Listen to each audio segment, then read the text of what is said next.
This is Dr. Ron's Words of Wisdom, words on leadership, goal setting, productivity, and a whole lot more. I trust today that you will consider this like a vitamin or supplement for your mind and heart. And wherever you receive podcasts, if you would please subscribe to Dr. Ron's Words of Wisdom, leave a rating and a brief written review. It will enable others to be able to find this podcast. And if you'd like to get on my calendar and have me give you a phone call to see if there's any possibilities of us working together, I have 2 spots still available. I want to help you meet your dream, help you with whatever it may be, and I'm looking for that next level leader. Go to drronblake.com/call, drronblake/call. You'll get on my calendar and I'll give you a call.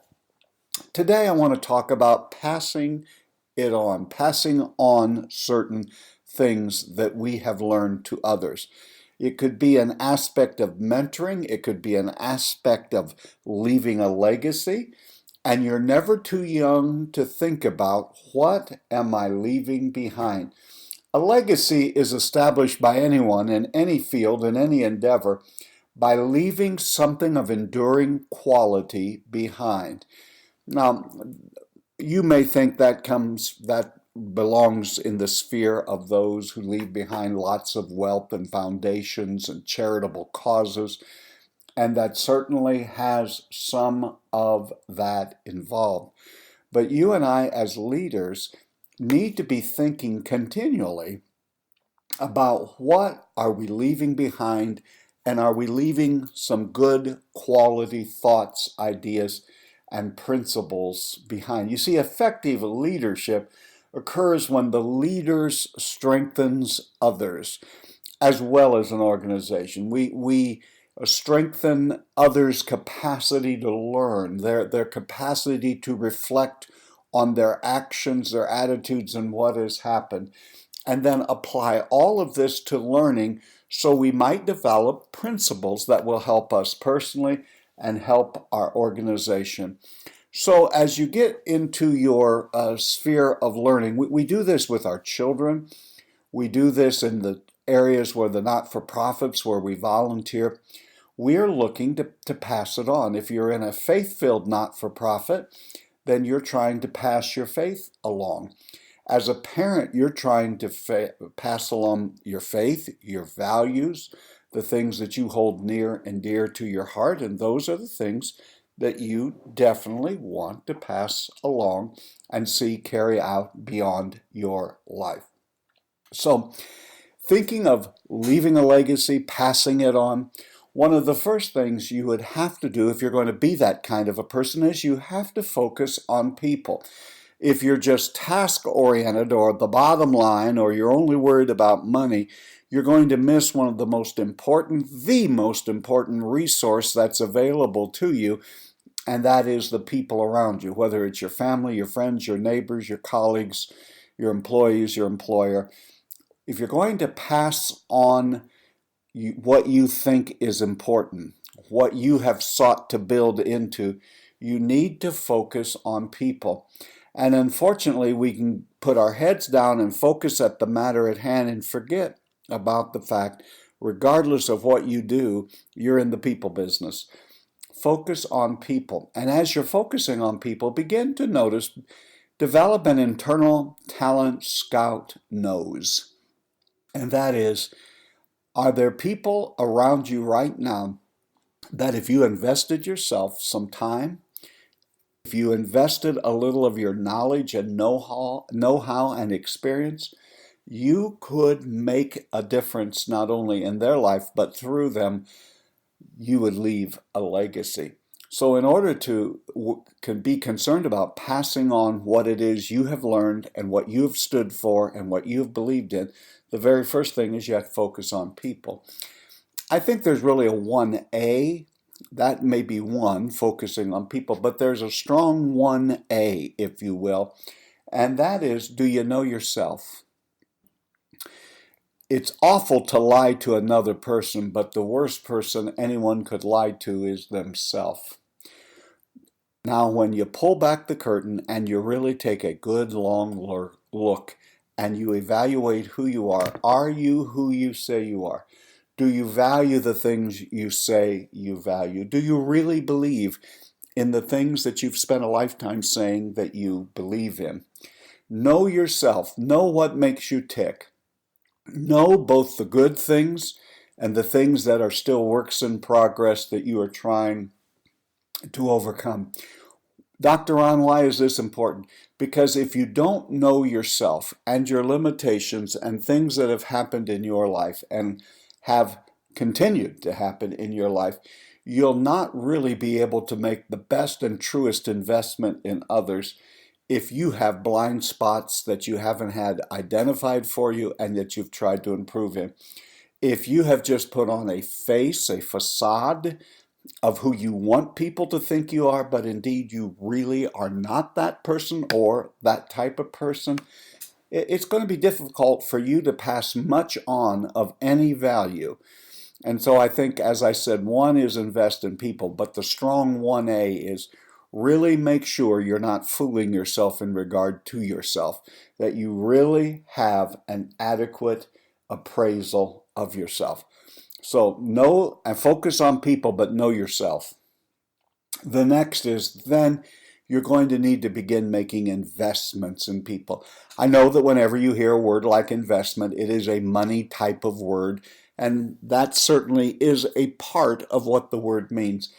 But it also means investing some time, putting some effort into them, also allowing them to ask you questions. This is where we're getting into a word that is talked about a lot, and that is the word mentor. A wonderful, not just a wonderful concept and principle, but something that will really work. A mentor is someone who allows you to see the hope inside yourself. That's what Oprah has said. That mentor is the person who maybe believed in us when we really weren't sure if we could or should believe in ourselves. That mentor is the one who comes along and says, you can do it. I see something in you. You are valuable and you are going to make it. One of the greatest investments anyone has ever made in me is the investment of their time and their shared experiences. As they shared the processes, the pain at times, the failures, the victories, what they would do over if they had the opportunity to go back and do over, what they still value and what was important. That is what sticks out in my mind to this very day, is those people who invested their time and really have helped to make me the person I am today. Now, if I had a 1A, I probably now have a 2A in the area of investing in people, and that is simply connect with people. Don't just try to operate as a lone ranger. Connect. It may mean a meal, a cup of coffee, spending some time.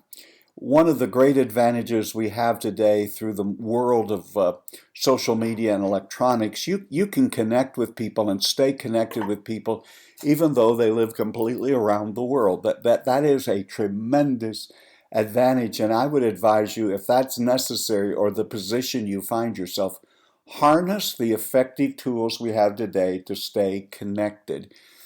The other thing that goes right in hand with that is not only connect people, but make a concerted, dedicated effort to train people. I know I hear from people every once in a while, well, I keep training people and then they leave and they go somewhere else, and what we have paid for and the hours we've invested is now being enjoyed by another entity, and it's horrible. So I think I'm going to quit training people, because when people become well trained, they leave. Well, there is something worse than well-trained people leaving, and that is poorly trained people staying. So always give yourself to training people.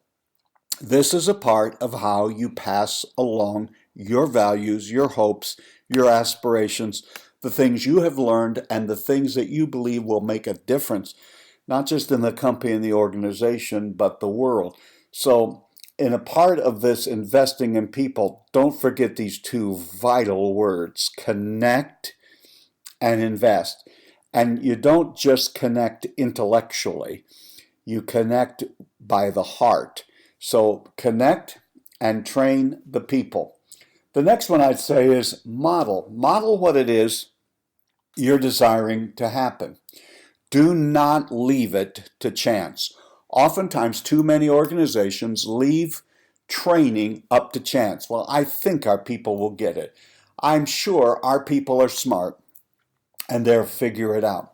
First of all, the greatest training manual, the greatest books you can give, the greatest seminars you can send people to are all pale in comparison to the fact that they are going to be watching you, and more than they will pick up things from seminars, magazines, and books, they will quickly pick up what you do and they will do the same thing. And if there are things you don't want them to get away with, then you need to stop doing it.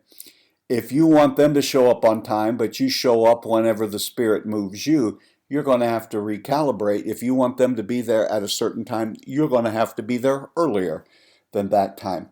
Don't leave training to chance and passing on the values to chance. You've got to model it.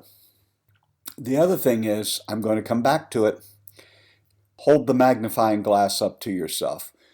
Oftentimes, if you have risen to the level of leadership in an organization, you feel like you live 3 feet above contradiction. If you say it, that's the way it has to be.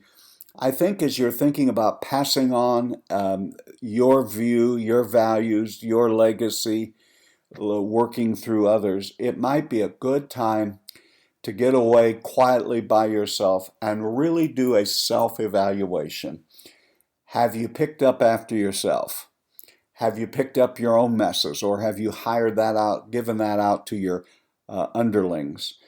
Do you do what you say is important?